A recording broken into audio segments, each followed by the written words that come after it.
विषय हमने पढ़ा था कि इसी दुनिया को कैसे धर्म राज्य हम बना सकते हैं। आज हम तीसरा विषय ले रहे हैं। तीसरे विषय में है कि प्रज्ञा की वृद्धि करना ही सतधम्म है। हम सतधम्म के अलग अलग पहलुओं को देख रहे हैं। उसमें ये एक बड़ा ही महत्वपूर्ण पहलू है। प्रज्ञा की वृद्धि जब होती है तो सतधम्म होता है। इसके बारे में बुद्ध और उनका धम्म में डॉक्टर बाबा साहब आम्बेडकर क्या लिखते हैं, इसका विश्लेषण कैसे किया है, ये हम देखेंगे। सबसे पहले तो बाबा साहब ये लिख रहे हैं, जैसे कि हमने पहले के सेशन में ये देखा था कि बाबा साहब हर समय तुलना कर रहे हैं। जो हिंदू धर्म है या अन्य धर्म है या ब्राह्मणी सिद्धांत है, वैदिक धर्म है, पहले का जो कल्चर है, उससे बुद्ध के धर्म की वो बार बार तुलना करते हैं। तो यहाँ पर भी उन्होंने शुरुआत में तुलना ही की है। तो लिख रहे हैं कि एक ब्राह्मणी सिद्धांत है या था, उन्होंने था शब्द इस्तेमाल किया है। ब्राह्मणी सिद्धांत था कि सभी ज्ञान प्राप्त नहीं कर सकते। बस आपने था लिखा है, लेकिन अभी भी बहुत सारे ऐसे हैं जो ऐसा ही सोचते हैं। उनमें बदलाव नहीं हुआ है। कुछ लोगों में बदलाव हुआ है, कुछ लोगों की सोच में भी बदलाव नहीं हुआ है, इसीलिए वो हमारी मेरिट पर डाउट करते हैं। तो बाबा साहब कह रहे हैं कि ब्राह्मणी सिद्धांत था कि सभी ज्ञान प्राप्त नहीं कर सकते। जो ज्ञान प्राप्त करने का अधिकार है वह चंद लोगों के लिए ही सीमित था। यानी कुछ ही लोग थे जो ज्ञान को प्राप्त करने का अधिकार रखते थे। उन्होंने केवल ब्राह्मणों, क्षत्रियों और वैश्यों के लिए ज्ञान प्राप्ति का द्वार खुला रखा। और ये जो ब्राह्मण, क्षत्रिय, वैश्य की बात कर रहे हैं, इनमें भी केवल पुरुषों को ही यह अधिकार दिया गया था कि वे ज्ञान प्राप्त कर सकते हैं। यानी ये जो तीन वर्ग जो बोले जाते हैं, उच्च वर्ण, इसमें भी ब्राह्मण, क्षत्रिय, वैश्य, इन पुरुषों को ही ज्ञान लेने का अधिकार था। बाकी तमाम स्त्रियां, चाहे वो ब्राह्मण की हो, क्षत्रियों की हो, वैश्य की हो या शूद्र की हो, स्त्रियों को, किसी भी स्त्री को ज्ञान लेने का अधिकार नहीं। वो आगे कहते हैं कि बुद्ध ने ब्राह्मणों के इस अत्यंत निर्दयतापूर्ण सिद्धांत के विरुद्ध विद्रोह किया। क्या शब्द इस्तेमाल कर रहे हैं? बुद्ध ने इस ब्राह्मणी सिद्धांत के विरुद्ध विद्रोह किया। कौन सा सिद्धांत? कि सभी लोग ज्ञान नहीं ले सकते, केवल ब्राह्मण, क्षत्रिय, वैश्य, ये पुरुष जो वर्ग है यही ज्ञान ले सकता है, बाकी के शूद्र और स्त्रियां ज्ञान नहीं ले सकते। इस सिद्धांत के विरुद्ध, और इस सिद्धांत को उन्होंने क्या है? निर्दयतापूर्ण सिद्धांत। यानी इसमें निर्दयता है, दया भाव, करुणा भाव नहीं है, ऐसा ये सिद्धांत है। इसके विरुद्ध बुद्ध ने विद्रोह किया। बहुत सारे लोगों को विद्रोह शब्द नकारात्मक लगता है। जैसे कि मेरी किताब का भी नाम है सिद्धार्थ गौतम एक विद्रोही, मैंने ऐसा नाम दिया। तो बहुत लोग ऑब्जेक्शन लेते हैं इस शब्द पर कि आपने सिद्धार्थ गौतम को विद्रोही कैसे कहा है। चलो, मुझे भी एक प्रमाण मिल गया है कि बाबा साहब ने भी बुद्ध को विद्रोही कहा है। यानी विद्रोह ये नकारात्मक शब्द नहीं बल्कि सकारात्मक शब्द है। जो अच्छे कार्य के लिए विरोध करते हैं, क्रांति करते हैं, उसे हम विद्रोह कह सकते हैं। तो इसी सेंस में यहाँ पर ये बात आ रही है। उनका कहना था, मतलब किसका? बुद्ध का कहना था कि ज्ञान प्राप्ति का द्वार सभी के लिए खुला रहना चाहिए, फिर वो पुरुष हो या स्त्री, सभी के लिए। और चाहे वो किसी भी वर्ग की हो, किसी भी वर्ण की हो, सभी के लिए ज्ञान का द्वार खुला होना चाहिए। सबको ये ज्ञान लेने का अधिकार रहना चाहिए। बहुत से ब्राह्मणों ने उनसे शास्त्रार्थ करने का प्रयास किया। मतलब ये 2500 साल पहले की बात कर रहे हैं कि जिस समय बुद्ध ने अपना धम्म बताया, लोगों के सामने प्रकाशित किया अपना धम्म, तो उस समय बहुत सारे ब्राह्मणों को बुद्ध का ये तत्वज्ञान या ये जो सिद्धांत है, जो विचार है, ये जो विद्रोह है, ये पसंद नहीं आया और उन्होंने, ब्राह्मणों ने उनके साथ में शास्त्रार्थ किया। शास्त्रार्थ करने का मतलब है वाद विवाद करना, डिबेट करना। तो ऐसा ही एक उदाहरण यहाँ पे दिया हुआ है ब्राह्मण लोहिच्य का। ब्राह्मण था लोहिच्य नाम का, उसके साथ तथागत बुद्ध का जो वाद विवाद हुआ, उससे उनके विचारों पर बड़ा प्रकाश पड़ता है। किसके? बुद्ध के विचारों पर प्रकाश पड़ता है। जब भी कोई दो तरह के विचारों के लोग आमने सामने आते हैं और एक दूसरे के साथ में वाद विवाद करते हैं, उससे उस विषय पर काफ़ी रोशनी पड़ती है कि कौन सा विचार सही है, कौन सा विचार तर्कपूर्ण है। तो यहाँ पर ब्राह्मण लोहिच्य के साथ में जो वाद विवाद हुआ, उसके बारे में बात कर रहे हैं कि उससे बुद्ध के विचारों पर प्रकाश पड़ता है। महान भिक्षु संघ सहित चारिका करते भगवान बुद्ध जब एक बार कोसल जनपद से गुजर रहे थे, कोसल एक राज्य का नाम है, वहाँ से वे गुजर रहे थे, तो शाल वृक्ष से घिरे हुए साल वाटिका नामक ग्राम में पहुँचे, गांव में पहुँचे। वहाँ पर वो जो साल वाटिका जो गांव था, सालवती का लिखा हुआ है, वह बहुत आबाद था। आबाद मतलब बहुत घनी आबादी थी। घास, जंगल, धन, धान्य की कोई कमी नहीं थी। और वहाँ पर किसका शासन था? राजा प्रसेनजीत का शासन था। राजा प्रसेनजीत ने वो गांव, जो सालवती का नाम का गांव है, वो लोहिच्य ब्राह्मण को दे रखा था। दे रखा था मतलब कैसे? उस गांव पर उसका वैसा ही अधिकार था मानो वो वहाँ उस गांव का राजा हो। ऐसा राजा प्रसेनजीत ने उसको अधिकार दे दिया था उस गांव का। लोहिच्य ब्राह्मण का मत था कि यदि कोई श्रमण या ब्राह्मण विद्या प्राप्त कर ले तो उसे किसी स्त्री या शूद्र को उस विद्या का दान नहीं करना चाहिए। देखो, आज भी हम देख रहे हैं कि बहुत सारे लोग इन बातों पर चर्चा कर रहे हैं, वाद विवाद कर रहे हैं। बहुत सारे लोगों का ये कहना है कि बुद्ध के समय में ये वर्ण व्यवस्था नहीं थी, जाति व्यवस्था नहीं थी और ब्राह्मण वगैरह कुछ नहीं होता था। जो विद्वान होते थे उनको ब्राह्मण कहा जाता था। इस तरह का आज भी चर्चा में हो रहा है। लेकिन ये जो हमें संदर्भ मिलते हैं, प्रमाण मिलते हैं पाली साहित्य में, उसमें से हमें पता चल रहा है कि ब्राह्मण थे, क्षत्रिय भी थे, वैश्य भी थे, शूद्र भी थे और उनकी अपनी अपनी मान्यताएं और सोच थी। तो यहाँ पर जो लोहिच्य ब्राह्मण है, जिसको राजा प्रसेनजीत ने एक गांव दे रखा था, उसका क्या विचार था? उसका विचार था कि श्रमण यानी जो सन्यासी है, जो बुद्ध जैसे थे, श्रमण और ब्राह्मण ये विद्या प्राप्त कर सकते हैं। यानी जो सन्यासी है वो विद्या प्राप्त कर सकते हैं और जो ब्राह्मण जाति में पैदा हुए हैं वो ज्ञान प्राप्त कर सकते हैं। और इनको ज्ञान होता है तो इन्होंने किसी स्त्री को और शूद्र को ये ज्ञान दान नहीं देना चाहिए, यानी धम्म का दान नहीं देना चाहिए, ऐसा उस ब्राह्मण का विचार था। यानी जनरली सभी ब्राह्मणों का वैसा ही विचार था। शुरू में ही वापस आपने बोला कि ब्राह्मणी सिद्धांत ऐसा ही था, तो ये लोहिच्य ब्राह्मण भी उसी विचार का था कि जो विद्यादान है वो स्त्रियों को और शूद्रों को नहीं देना चाहिए। तब लोहिच्य ब्राह्मण ने सुना कि तथागत सालवतिका में ठहरे हुए हैं।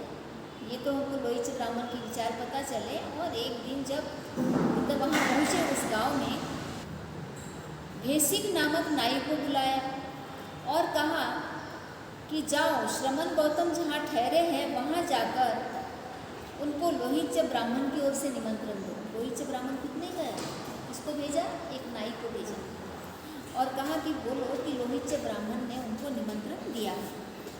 नाई को शुरू से तो बनते लिए करते क्या? अभी भी नाई जो लोग हैं, शादी है, कोई न्योता देना है तो बराबर भेजते। बिल्कुल, ये उस समय में इस तरह के काम के आधार पर ही लोगों की जातियाँ पहचानी जाती थी। हाँ, ये हमको सबूत मिलते हैं। इस साहित्य में।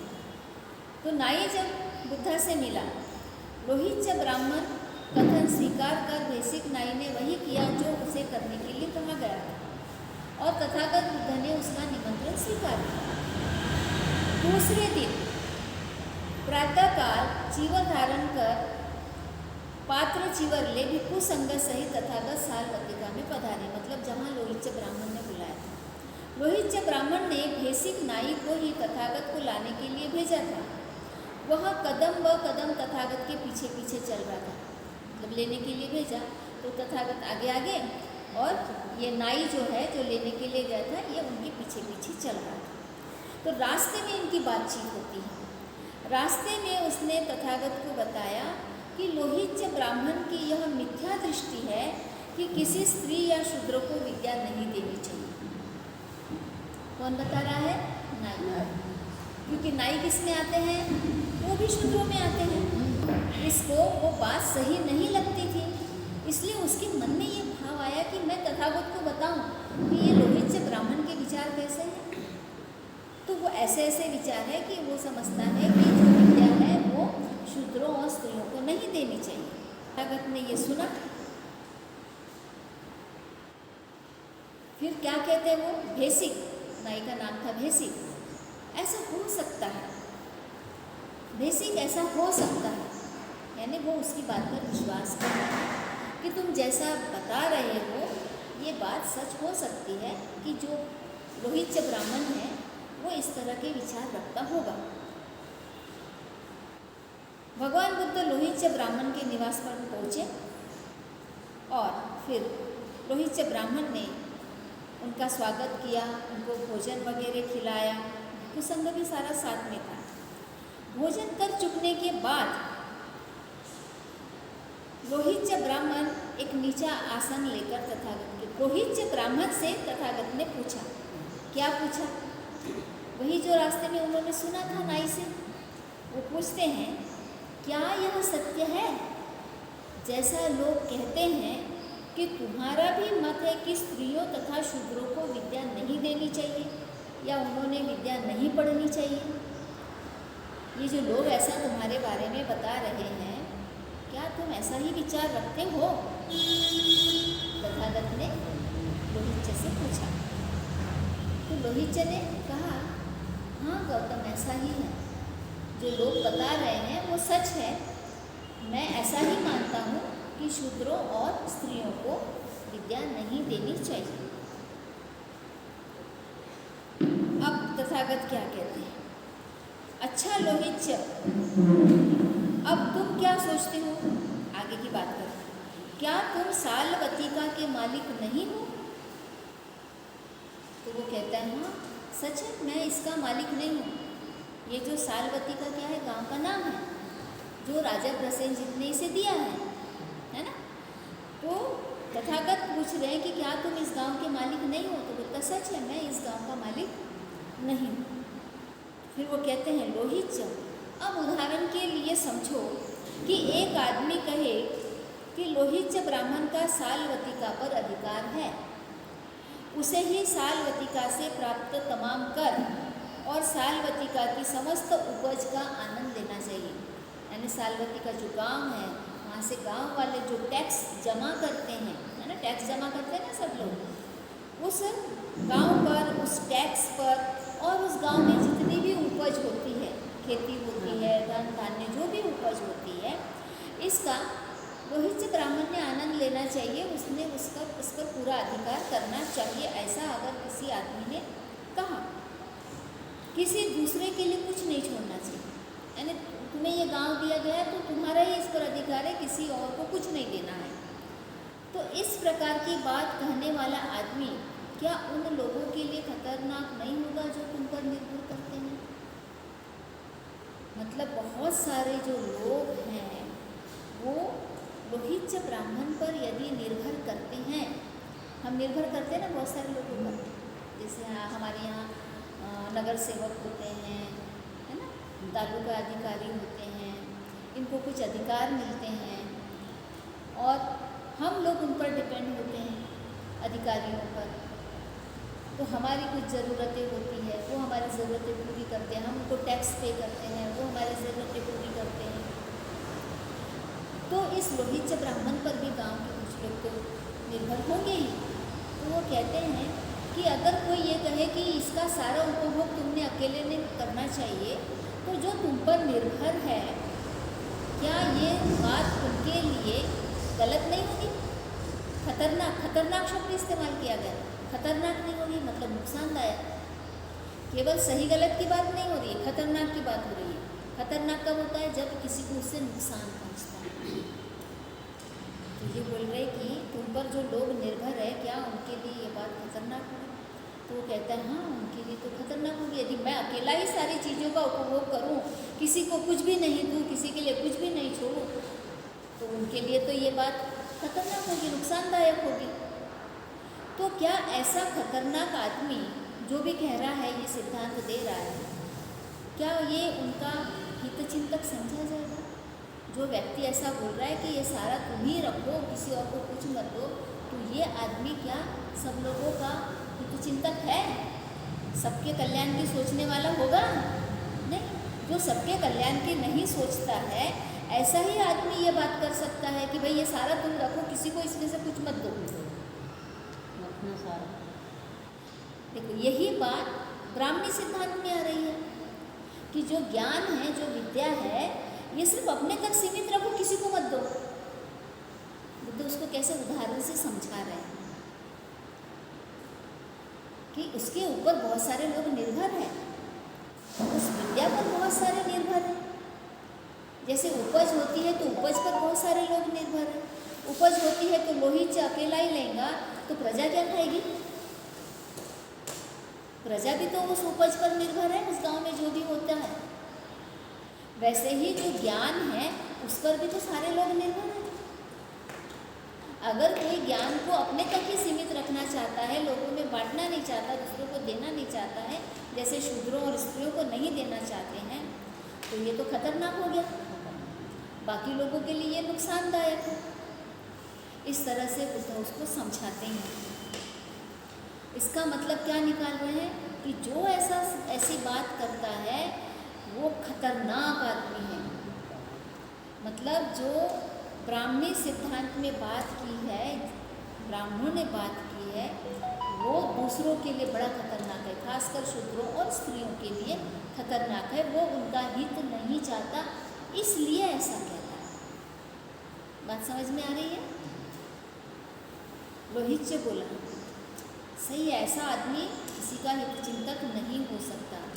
जब वह उनकी हित चिंता नहीं करेगा तो क्या वह उनका मित्र होगा? जब उसको उनकी चिंता ही नहीं है तो वो मित्र नहीं होगा, तो क्या हो जाएगा? तो उसका शत्रु हो जाएगा। यही तो होता आया है हमारे समाज में, यही होता आया है कि शूद्रों और स्त्रियों को पढ़ाई से वंचित रखने के कारण, ज्ञान लेने से वंचित रखने के कारण क्या हुआ? इनके मन में उनके लिए शत्रु भाव पैदा हुआ, मित्रता हुई। क्या शूद्रों के मन में उनके लिए मित्रता पैदा हुई? और जो अति शूद्र हैं, जो अस्पृश्य माने गए हैं, उनको भी शिक्षा से वंचित रखा। तो क्या इनके मन में, इन सवर्णों के लिए, ब्राह्मणों के लिए, जो भी ये जिन्होंने भी ये सिद्धांत लाया है, उनके लिए इनके मन में क्या मैत्री भाव निर्माण हुआ या शत्रु भाव निर्माण? तो ये कैसा सिद्धांत है? ये शत्रुता निर्माण करने वाला सिद्धांत है, ये मैत्री भाव निर्माण करने वाला सिद्धांत नहीं है। तो जो किसी को किसी का शत्रु बनाए, ऐसा सिद्धांत ठीक है या गलत है? तो लोहित से कहता है गौतम, यह तो गलत सिद्धांत है। जो शत्रुता निर्माण करता है, मित्रता निर्माण नहीं करता है। लोहित, अब तुम क्या सोचते हो? और दूसरा उदाहरण दे रहे हैं। क्या काशी और कोसल जनपद राजा प्रसेनजित के अधिकार में नहीं है? राजा प्रसेनजित के अधिकार में काशी भी है और कौशल भी है। कहता है बहुत तो है, उसके अधिकार में है। वही जब उदाहरण के लिए समझो कि एक आदमी कहे कि कौशल नरेश प्रसेनजित का काशी और कौशल पर अधिकार है, उसे ही काशी कौशल से प्राप्त तमाम कर और काशी कौशल की समस्त उपज का आनंद लेना चाहिए।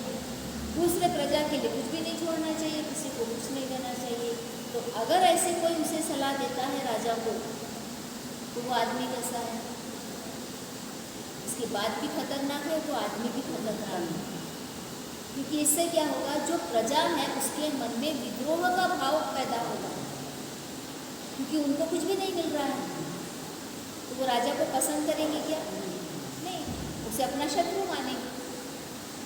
तो ये कह रहे हैं कि ऐसा कहने वाला व्यक्ति भी खतरनाक है और जो कहा गया है वो भी खतरनाक है। इस तरह से दो उदाहरण देकर वो समझाते हैं कि वो सिद्धांत गलत है जो आदमी आदमी में शत्रुता का भाव पैदा करता है, और वो सिद्धांत सही है जिसमें आदमी आदमी में मित्रता का भाव पैदा होता है। बहुत सुंदर तरीके से बाबा साहब ने सरल शब्दों में इसको समझाया है। वो सीधे सीधे जो ब्राह्मणी सिद्धांत है, जो ये कहता है कि केवल ब्राह्मण क्षत्रिय वैश्य पुरुषों को ही ज्ञान देना चाहिए या ज्ञान लेने का अधिकार है और अन्य स्त्रियों और शूद्रों को इसका अधिकार नहीं, ये सिद्धांत ही गलत है। तो इस प्रकार से हाँ, जो भी हमारे ऊपर निर्भर है उनके हित के बारे में भी सोचना बहुत ज़रूरी है। यहाँ वो लोहित को समझा रहे हैं कि दुनिया में जितने भी लोग हैं वो कैसे हैं, एक दूसरे पर आश्रित हैं, एक दूसरे पर निर्भर हैं, और ज्ञान एक ऐसी चीज़ है जिस पर सभी का हक और अधिकार होना चाहिए, क्योंकि हर मनुष्य को बुद्धि है, प्राकृतिक रूप से बुद्धि है, और उस बुद्धि का विकास करने का सबको अधिकार है। अगर आप किसी को ज्ञान लेने से वंचित रखते हैं तो ये एक खतरनाक बात हो जाती है, जिससे कि शत्रुता पैदा होती है। इसलिए ये कह रहे हैं कि हम इस सिद्धांत को गलत मानते हैं, और बुद्धा ने इस सिद्धांत के खिलाफ एक विद्रोह किया। कैसे विद्रोह किया? बुद्धा ने कैसे विद्रोह किया? उन्होंने जो ज्ञान प्राप्त किया बुद्धा ने, उस ज्ञान को सब में बांटने का दृढ़ संकल्प लिया, बिना किसी भेदभाव के। चाहे वो किसी भी वर्ण का हो, किसी भी वर्ग का हो, किसी भी जाति का हो, कोई भी काम करता हो, स्त्री हो पुरुष हो, चाहे वो महारानी हो चाहे वो दासी हो, सबके लिए उन्होंने अपने ज्ञान के द्वार खोल दिए। संघ का निर्माण किया, तो संघ में सभी को शामिल किया। कोई भी संघ में पढ़ने के लिए, धम्म सीखने के लिए आ सकता है ना, हर जाति धर्म के लोग आए। ये सबसे बड़ा उदाहरण है कि संघ में वो क्या कहते हैं कि किसी भी प्रकार का भेदभाव नहीं है। अलग अलग जाति, वर्ण, धर्म और लिंग से लोग जब संघ में प्रवेश करते हैं तो उसकी तुलना की गई है, जैसे सागर में विभिन्न नदियाँ अलग अलग ठिकानों से आती है और सागर में मिल जाती है, और सागर में मिलने के बाद में कोई ये फर्क नहीं कर सकता कि ये पानी अमुक नदी का है, ये पानी उस नदी का है। ऐसा कोई भी फर्क नहीं कर सकता, कोई भी नहीं बता सकता। वैसे ही बुद्धा के संघ में जो जाते थे वो वहाँ पर जाने के बाद में केवल और केवल मनुष्य होते थे। क्या होते थे? मनुष्य होते थे। उनकी जाति और लिंग जो भी सब सब सब खत्म हो जाता था। इसलिए ये नाम परिवर्तित करने की परंपरा पड़ी। जब चीवर लेते हैं तो नाम बदलते हैं ना, तो ये उनकी जो पुरानी पहचान है वो खत्म हो जाती है और एक नई पहचान मिलती है कि अब ये बुद्धा के सावक संघ में हैं और यहाँ पर इनको केवल और केवल मनुष्य बनना है और मनुष्यता का धर्म ही सब जगह फैलाना है। तो ये एक बहुत बड़ा विद्रोह था। मैंने भिक्खुनी संघ का इतिहास जो लिखा है उसमें एक संदर्भ दिया है, एक बहुत बड़े विद्वान ब्राह्मण का मैंने संदर्भ दिया है, अभी मेरा नाम ध्यान में नहीं आ रहा है। उन्होंने कहा है कि जिस समय बुद्धा ने अपने संघ में ब्राह्मणों के अलावा क्षत्रियों के बच्चों को, व्यापारियों के बच्चों को संघ में प्रवेश दिया, तो उस समय उन लोगों ने उसे पसंद नहीं किया, उसका विरोध किया कि देखो ये हमको निर्वंश बना रहा है, हमारे जो जवान लड़के हैं इनको ये संघ में लेके जा रहा है।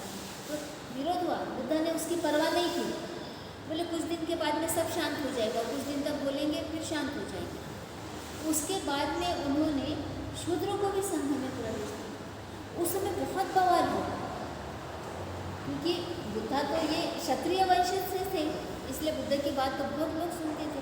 लेकिन जब शूद्रों को प्रवेश दिया, सुमित जो सफाई कर्मचारी था, रोड झाड़ने का काम करता था, इसको जब भिक्खु बनाकर संघ में लिया गया तो समाज परेशान हो गया कि ऐसा कैसे हो सकता है। ज्ञान लेने के लिए तो 3 वर्ण के लोग जा सकते हैं, लेकिन शूद्र नहीं जा सकते। तो बहुत हंगामा हुआ था, बहुत विरोध हुआ था, लेकिन बुद्ध ने इसकी भी परवाह नहीं की। लेकिन जब महाप्रजापति गौतमी कहती है कि हम स्त्रियों को भी संघ में प्रवेश दो, हमें भी ज्ञान लेने का अधिकार है, तो वो राइटर कहता है, विद्वान जो ब्राह्मण विद्वान है वो कहता है कि जो शूद्र के संघ में प्रवेश लेने पर इतना आग बबूला हो गए थे, तो स्त्रियों के संघ में प्रवेश लेने पर कितना गुस्सा करेंगे। उनके लिए तो वो असहनीय बात थी, क्योंकि स्त्रियों को तो वो बिल्कुल भी ज्ञान देना नहीं चाहते। भले शूद्रों को दे दें, लेकिन स्त्रियों को वो बिल्कुल भी ज्ञान देना नहीं चाहते, उसे बराबरी में नहीं बिठाना चाहते। लेकिन बुद्ध ने इसकी भी परवाह नहीं की। तो बहुत सारे लोग बुद्ध के इस काम से नाराज थे कि उन्होंने सारे वर्ण, वर्ग, जाति और लिंग सारे भेदों को खत्म ही कर दिया संघ में सबको प्रवेश देकर। तो ये एक बहुत बड़ी सामाजिक और शैक्षणिक क्रांति थी।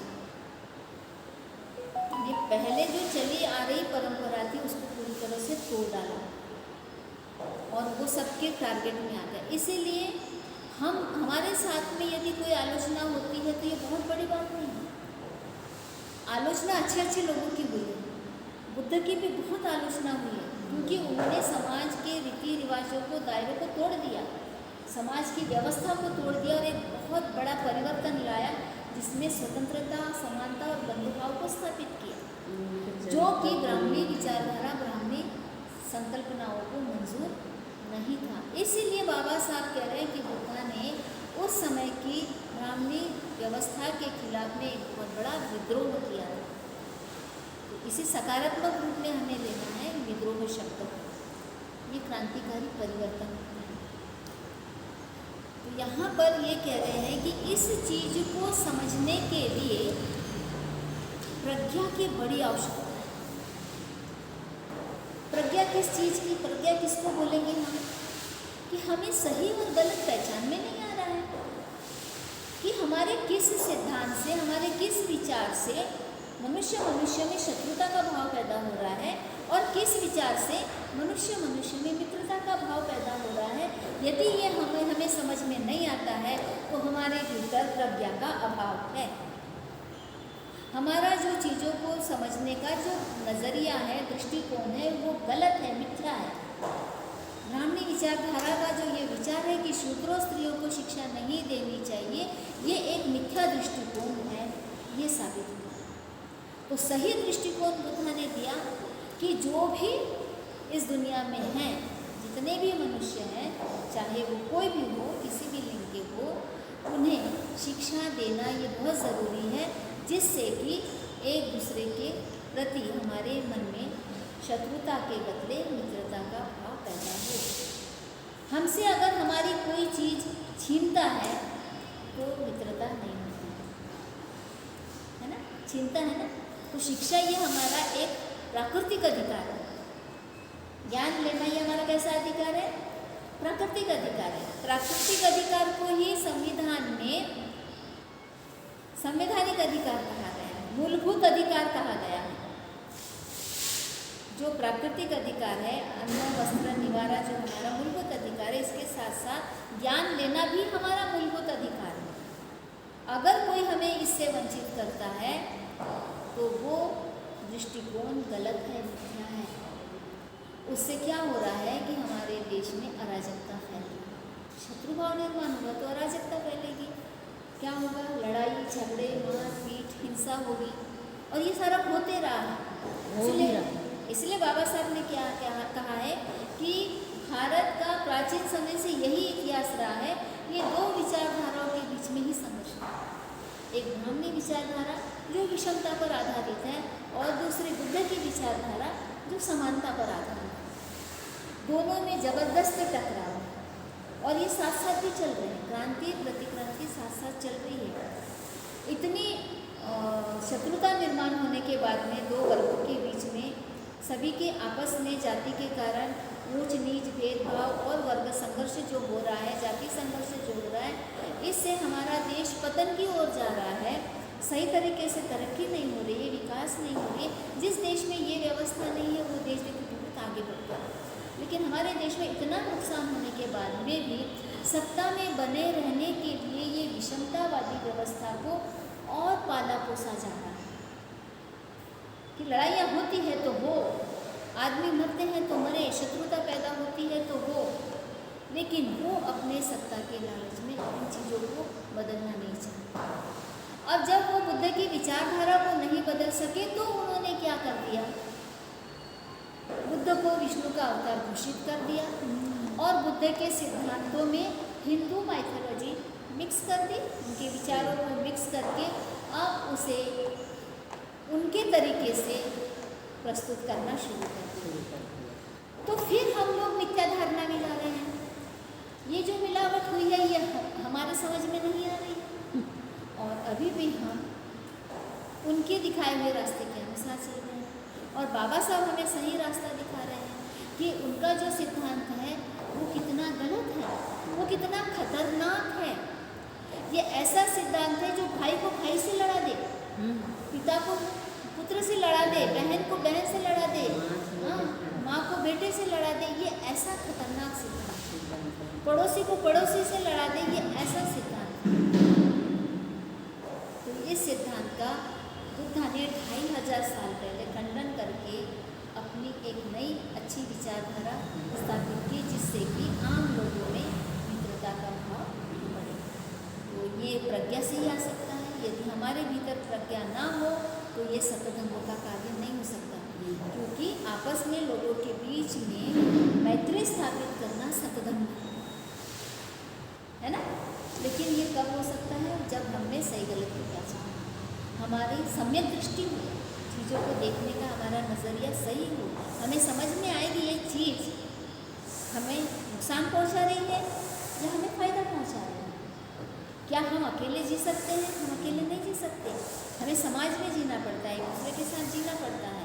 तो एक दूसरे के साथ जीने के लिए हम शत्रुता का भाव लेकर अच्छे से नहीं जी सकते, बल्कि मित्रता का भाव लेकर हम एक दूसरे के साथ अच्छे से जी सकते हैं। तभी हमारी तरक्की हो सकती है, हमारा उत्थान हो सकता है। ये इस विषय में बाबा साहब ने स्पष्ट किया है कि प्रज्ञा का हमारा बढ़ना, हमारी बुद्धि में प्रज्ञा का बढ़ना यानी सम्यक दृष्टि का विकास होना ही सतधम्म है। ठीक है, मैं यहाँ रुक रही हूँ, आगे 15 मिनट प्रश्न उत्तर होंगे। जय भीम, नमो बुद्धाय।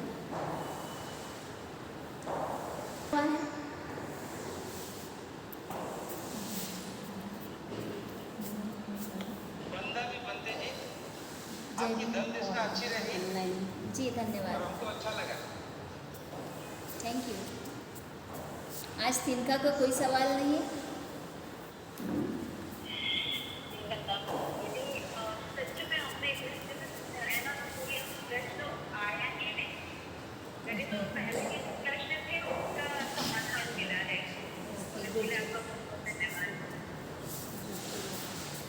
बात है, आप में से किसी को कोई प्रश्न है? किसी को कोई प्रश्न नहीं? जैसे उपवास रहते हैं, जोर से बोलिए। पूर्णिमा अमावस पूर्णिमा रहते हैं, हाँ, तो उपवास रहना चाहिए नहीं रहना चाहिए? अच्छा, ये विषय से हटकर प्रश्न है आपका कि पूर्णिमा के दिन उपवास करना चाहिए। उपवास का मतलब क्या समझते हैं आप? भूखे रहना? उपवास आप 5 शीलों का कीजिए उपवास। मैं कोई हिंसा नहीं करूँगी, लड़ाई झगड़ा नहीं करूँगी, मारपीट नहीं करूँगी, झूठ नहीं बोलूँगी, चोरी नहीं करूँगी, व्याभिचार नहीं करूँगी, नशा नहीं करूँगी। इन 5 चीज़ों का उपवास कीजिए, और जब आपको भूख लगती है तब खाइए, दिन कोई भी। जैसे मतलब कसम खा लिए तो संभोग के बारे में। अच्छा, मतलब आप पंचशील में की शील की बात कर रहे हैं कि आपने शील लिया है, हाँ। तो पति के साथ संबंध की बात कर रहे हैं। जी जी। देखो, बुद्धा ने बहुत स्पष्ट किया है गृहस्थों के लिए कि पति पत्नी जो होते हैं वो कानूनी रूप से या सामाजिक स्वीकृति से वो एक दूसरे के साथ संबंध रखते हैं, तो उसे व्यभिचार नहीं कहते हैं, बल्कि अपने पति को छोड़कर या अपनी पत्नी को छोड़कर जो बाहर दूसरे के साथ में संबंध निर्माण करते हैं उसे व्यभिचार कहते हैं। बट अगर आप किसी विशिष्ट दिन आप ऐसा बोल रहे हैं कि मुझे नहीं करना, आपकी इच्छा नहीं हो रही है और पति ने ज़बरदस्ती किया, तो वो सही नहीं है। पति ने पत्नी से ज़बरदस्ती नहीं करनी है और पत्नी ने पति से ज़बरदस्ती नहीं करनी है। जब ये चीज़ें सहमति से होती हैं तो ही वो सही होती हैं, अन्यथा वो ज़बरदस्ती बलात्कार में भी आता है। तो कुछ दिन आप अगर अपने खुद के बारे में सोचना चाहते हैं, चिंतन मनन करना चाहते हैं और ज्ञान लेने में अगर ये संबंध रोड़ा अटकाता है, प्रतिबंधित करता है, तो आप उसको रोक सकते हैं कि नहीं, आज मुझे तो सिर्फ ज्ञान लेना है ना।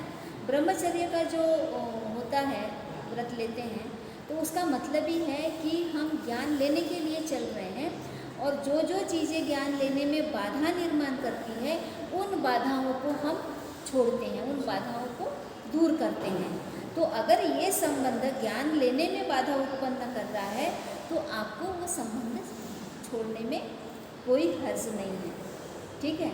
लेकिन आप इस तरह का कर रहे हैं क्या, ज्ञान लेने की कोशिश कर रहे हैं, जैसे अभी यहाँ क्लास में आए हैं, ज्ञान ले रहे हैं, है ना, तो आपके घर से कोई विरोध है क्या? कोई विरोध नहीं है। तो नॉर्मल जो आप जीवन जी रहे हैं वो जीने में कोई हरकत नहीं है, क्योंकि आप गृहस्थ हैं। जो कट्टरता है इस शील के बारे में वो हम लोगों के लिए है, चीवरधारियों के लिए, भिक्खुनी के लिए कट्टर नियम है, क्योंकि हमने ये चीवर ही ज्ञान लेने के लिए लिया है। ज्ञान लेना है और ज्ञान बांटना है। तो हम अगर इस तरह के संबंधों में रहते हैं तो ये हमारे काम में बहुत बड़ी रुकावट है, क्योंकि इससे माइंड हमारा वासना में चले जाता है, काम वासना में लिप्त हो जाता है, तो हम ज्ञान नहीं ले सकते। तो ये कट्टरता हमारे लिए है, गृहस्थों के लिए नहीं है। आप नॉर्मल जीवन जीते हुए पंचशील का पालन कर सकते हैं। उसमें दूसरी बात यह है कि ये भी हम हिंदी भावार्थ में ये बुलवाते हैं कि मैं छेड़छाड़ नहीं करूँगा। तो पालन करो। ओके, और किसी को कुछ कहना है? मी मधुमेह हूँ। कई बंदे जी बोलते हैं कि हमारे उपवास होते हैं अष्टमी, नवम और उपवास, तो क्या ये करना चाहिए? ये जो महीने के 4 दिन उपोषित की बात कर रहे हैं उसमें अष्टशील लेते हैं, तो सब लोग केवल उसको भोजन से ही क्यों जोड़ते हैं? वो तो एक शील है ना, 8 शीलों में से विकाल भोजन। बाकी के 7 शीलों पे बात क्यों नहीं होती है? बाकी के 7 शील इम्पोर्टेंट है या नहीं? उसमें भी 5 शील बहुत इम्पोर्टेंट है, और ये जो बाकी के दूसरे शील है ये उसके लिए सहायक है।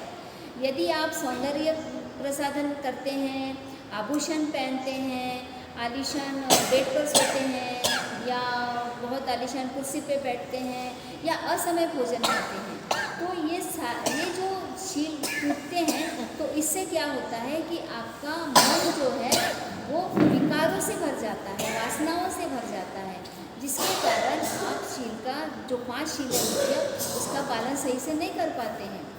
आपके मन में राग जागेगा, लोभ जागेगा, आसक्ति जागेगी, द्वेष जागेगा, ईर्ष्या जागेगी। अगर ये या अहंकार, जैसे आप आलीशान कुर्सी पर बैठते हैं तो आपके मन में अहंकार जागता है। आप आलीशान बेड पर सोते हैं तो उससे आप में आलस्य निर्माण हो जाता है।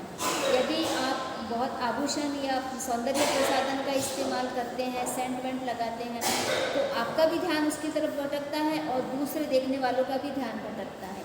तो ये सहायक शील है। ये सहायक शील अगर पालन करते हैं तो हमारे मुख्य 5 शील पालन होते हैं। असमय भोजन करने से भी हमारी तबीयत बिगड़ती है। अगर हम ओवर ईटिंग करते हैं, भूख नहीं लगी है फिर भी खा लेते हैं फिर कभी भी, तो भी हमारी तबीयत खराब होगी, तो 5 शील टूटेंगे। हम ओवर ईटिंग ही तभी करते हैं जब हमारे मन में खाद्य पदार्थों के लिए लोभ हो, है ना। असमय तभी खाते हैं जब लोभ पैदा हो जाए हमारे में कि ये चीज़ मुझे बड़ी अच्छी लगती है, भूख नहीं लगी है फिर भी खा रहे हैं, तो स्वास्थ्य के लिए हानिकारक है। और स्वास्थ्य बिगड़ जाएगा तो बाकी के सारे शील भूल जाएंगे। पहले ही लोभ आ गया है मन में खाद्य पदार्थों को लेकर। लेकिन बहुत भूखे रहते हैं तब भी आप बीमार पड़ जाएंगे, और भूखे पेट तो आप ज्ञान ले नहीं सकते, आप किसी शील का पालन नहीं कर सकते, क्योंकि दर्द में ध्यान जाएगा, दुख में ध्यान जाएगा, भूख में ध्यान जाएगा, उसमें ध्यान जाएगा, तो किसी भी शील का सही तरीके से पालन नहीं हो सकता। तो स्वस्थ रखने के लिए जब भूख लगती है वो सही समय होता खाने का। डॉक्टर्स भी यही कहते हैं कि सही समय पर खाओ, जब तुम्हें भूख लगी हो। जब भूख न लगी हो तब मत खाओ। भूख ये घड़ी के 12 देखकर नहीं लगती है, भूख ये कभी भी लग सकती है। यदि हम ट्रेन में सफ़र कर रहे हैं और हमारा ट्रेन का टाइमिंग ऐसा है, दिन का समय है, 12, 1, 2 वहीं पर बज रहे हैं ट्रेन में, उनको कुछ खाने को नहीं मिला है, तो बहुत सारे लोग कट्टरतावश क्या करते हैं, उस शाम को खाना ही नहीं खाते, यानी 12 के पहले उनको खाना नहीं मिला तो वो दिन भर भूखे रहते हैं, दूसरे दिन तक भी भूखे रहते हैं। तो इससे कमज़ोर हो जाएंगे तो वो ज्ञान नहीं ले पाएंगे, और ज्ञान नहीं ले पाएंगे तो काम कैसे करेंगे, धम्म का प्रचार कैसे करेंगे। आपका अगर जीवन का कोई उद्देश्य है, आपको काम करना है, अपने लिए काम करना है, परिवार के लिए काम करना है, समाज के लिए काम करना है, तो आपका प्रथम कर्तव्य है कि आप अपने शारीरिक और मानसिक स्वास्थ्य का बहुत ध्यान रखें और जो आपके लिए ज़रूरी है वो करें, ठीक है। और जो शील का पालन है इससे भी हमें लाभ होता है और हमारे दूसरों के साथ में भी अच्छे संबंध बनते हैं। ओके, धन्यवाद। बोलेंगे एक साथ। सब पाप अकरणं कुशलस्य उपसम्पदा सचित्त परियोदपनं एतं बुद्धानुशासनं